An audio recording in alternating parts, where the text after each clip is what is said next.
Willkommen zu einem neuen Video von mir. Für das Bild heute benutze ich mal wieder meine Strukturpaste.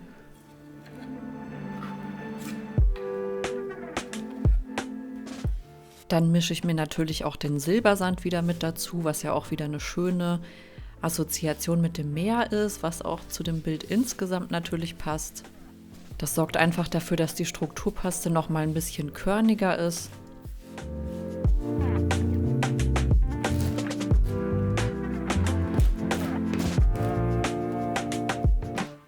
Und meine selbst zusammengemischte Strukturpaste trage ich dann als erstes auf die Leinwand auf und das mache ich hier mit so einem Malmesser. Da kriegt man einfach diese Rundungen so ein bisschen besser hin.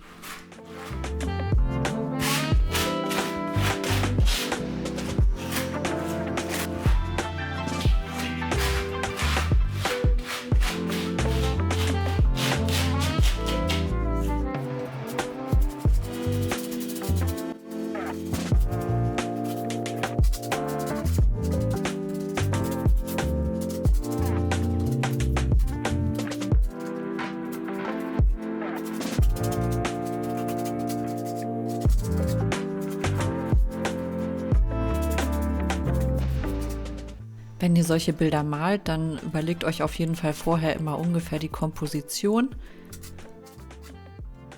Das Bild muss jetzt erstmal einmal über Nacht trocknen. Ich werde ja öfter mal gefragt, wie lange das trocknen muss. Ich würde es einfach über Nacht lassen und dann am nächsten Tag weiterarbeiten. Das ist jetzt logischerweise der nächste Tag und ich habe jetzt hier meine Farben schon rausgesucht. Und wenn ihr wissen wollt, was ich da so verwendet habe, dann schaut gerne mal unten in die Videobeschreibung, da habe ich immer alles aufgelistet. Wenn ihr die Farben oder sonstige Materialien über meine Links kauft, dann bekomme ich außerdem eine kleine Provision. So könnt ihr auch meinen Kanal ein bisschen unterstützen, ohne dass es euch jetzt einen anderweitigen Aufpreis oder so kostet. Also da würde ich mich natürlich sehr freuen. Meinen Shop habe ich natürlich auch verlinkt, also da könnt ihr auch gerne mal reinschauen. Die Bilder verkaufe ich natürlich auch alle darüber.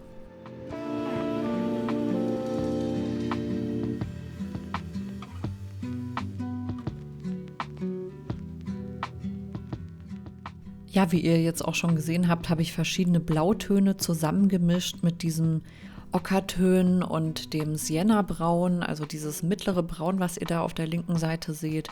Und so entstehen halt sehr schöne Zwischentöne, die eben auch ein bisschen warm wirken.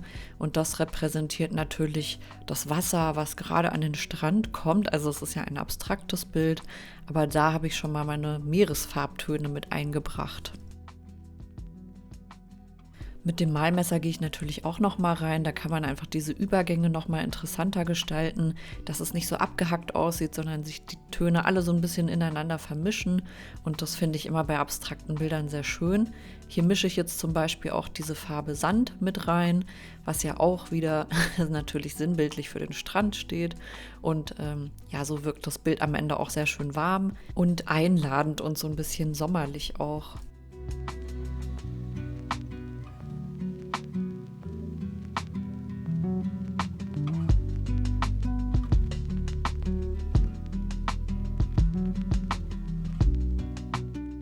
Hier kommen jetzt auch wieder meine Ockertöne mit dazu. Davon möchte ich zwar nicht zu viele haben, aber die müssen natürlich auch damit rein.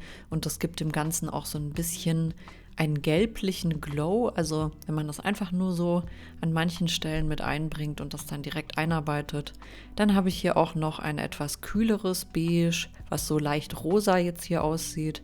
Und so finde ich, ist immer eine große Farbvariation vorhanden und das wirkt einfach harmonischer.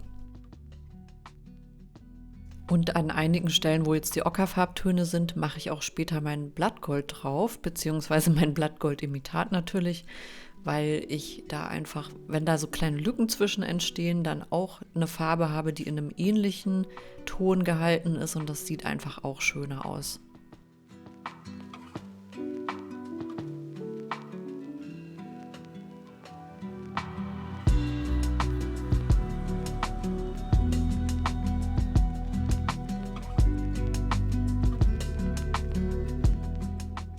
Hier gehe ich natürlich auch noch mal mit meinem Malmesser rein. Ich habe jetzt hier so ein spitz zulaufendes. Ich wechsle die ja immer mal ganz gerne ab. Und für manche Farbübergänge eignet sich das eine besser. Für große Bilder eignet sich zum Beispiel so ein ganz großes Glättmesser auch besser. Da muss man halt gucken, was man da gerne verwendet. Ich arbeite einfach auch sehr gerne mit diesen kleinen Malmessern. Ich finde, die machen immer sehr feine Strukturen.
Nachdem ich jetzt die meisten von meinen Beige-Farbtönen schön vermischt habe, möchte ich natürlich auch noch mal so einen leuchtenden Punkt mit einbringen und deswegen trage ich mir jetzt hier noch mal so einen Elfenbeinfarbton auf und ein bisschen Weiß.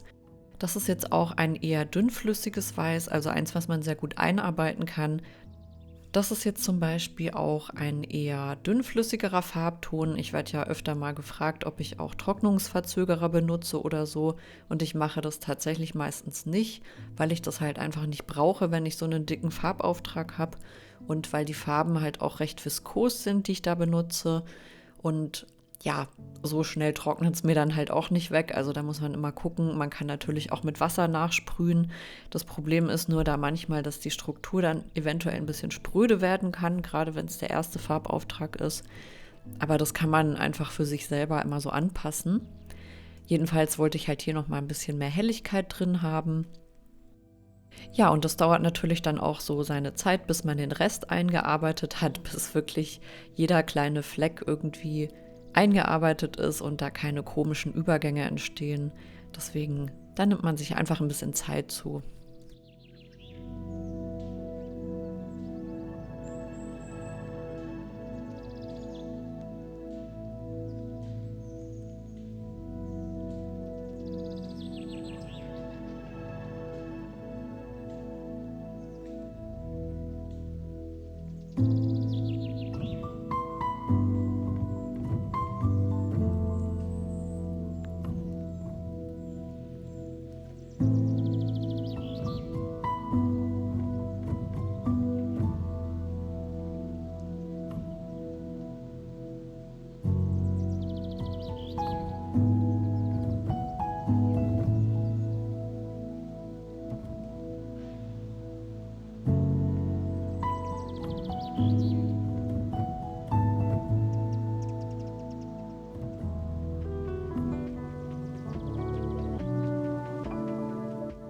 Mir war jetzt zum Beispiel der Blaubereich unten auch noch ein bisschen zu dunkel. Ich wollte da noch ein bisschen mehr Licht und Leben drin haben, wie Sonnenstrahlen, die jetzt auf die Meeresoberfläche treffen. Es ist natürlich auch immer sehr schön, wenn man viele Kontraste mit drin hat. Ich habe nur die Erfahrung gemacht, dass zu viele dunkle Kontraste das Bild manchmal ein bisschen düster wirken lassen und deswegen versuche ich das ein bisschen zu reduzieren. Vielleicht nur 1 oder 2 dunkle Stellen im Bild. Ich glaube, das reicht eigentlich immer schon.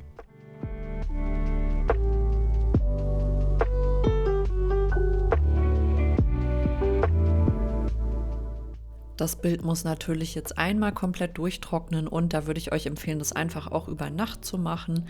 Dann seid ihr auf der sicheren Seite. Da das Bild jetzt einmal trocken ist, kann ich auch schon meine Anlegemilch auftragen und ich hatte ja vorhin schon gesagt, dass ich das vorrangig auf die Stellen drauf machen möchte, wo ich vorher schon so ein bisschen mit Ocker gemalt habe, einfach damit die Farbtöne sich so ein bisschen ineinander integrieren und ja, das wird jetzt auch erstmal eine kleine Weile dauern, bis ich da meine Anlegemilch drauf habe. Sollte natürlich nicht zu dünn, aber auch nicht zu dick aufgetragen werden.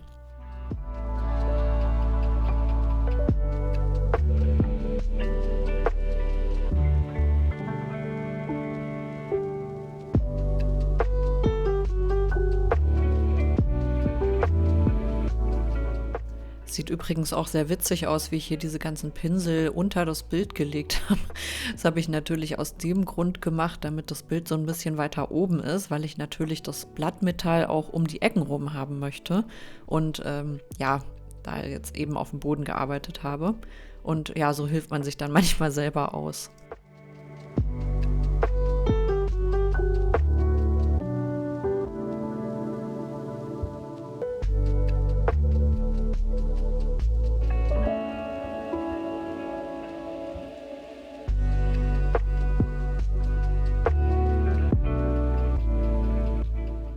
Die Anlegemilch muss ungefähr 25 Minuten antrocknen, dann hat sie die richtige Klebkraft erreicht und dann kann man auch schon das goldene Blattmetall anlegen.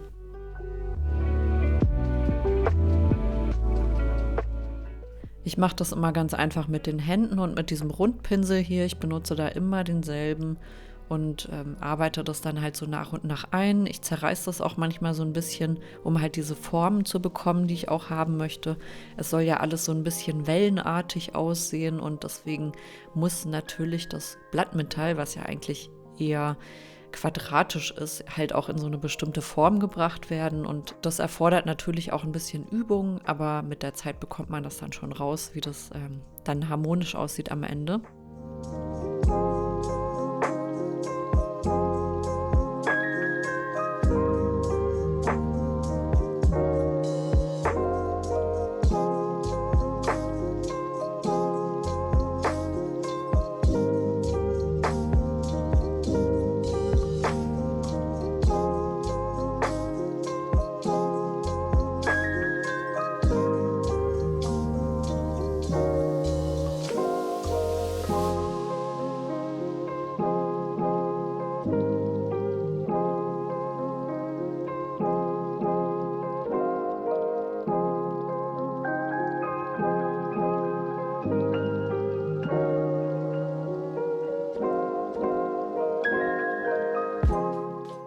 Der Pinsel eignet sich nicht nur so sehr gut zum Einarbeiten, sondern auch zum Fegen sozusagen. Also wenn ihr hier zum Beispiel unten rechts an der Kante diese kleinen abstehenden Goldpartikel seht, die kann man damit auch sehr schön einfach so runterfegen wie mit so einem Besen. Das mache ich hier zum Beispiel gerade.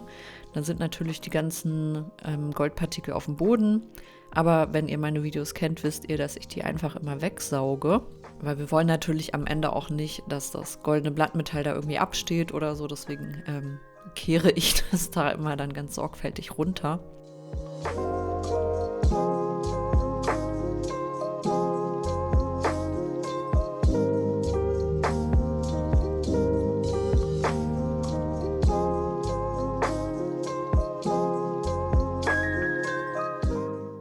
Und hier kommt natürlich auch wieder mein Staubsauger zum Einsatz. Der hat übrigens einen Parkettaufsatz, deswegen kann ich damit problemlos über meine Gemälde fahren.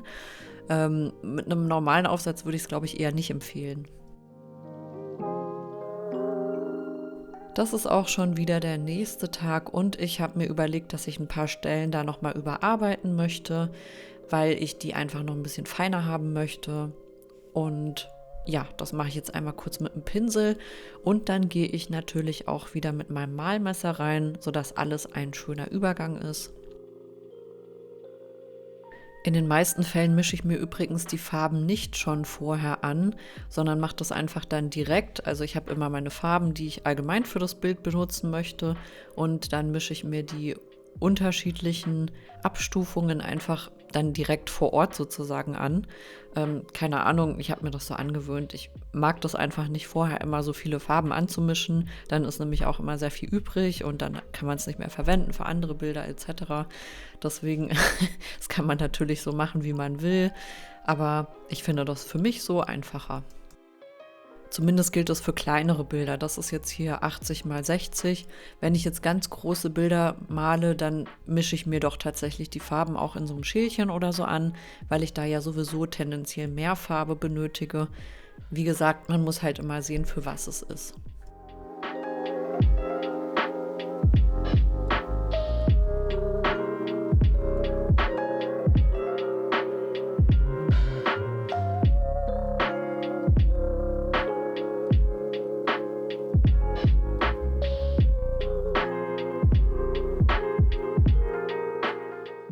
Auch die blauen Stellen wollte ich noch mal ein bisschen gräulicher haben und dafür habe ich einfach mein Ultramarinblau mit ein bisschen gebranntem Umbra gemischt, damit der Farbton etwas gräulicher aussieht, weil ich dann doch irgendwie fand, dass es ein bisschen feiner aussieht. Ich wollte jetzt da keine knalligen Farben oder so mit drin haben. Und ja, so ist der Übergang auch ein bisschen harmonisch, hat zu den ganzen Beige-Tönen.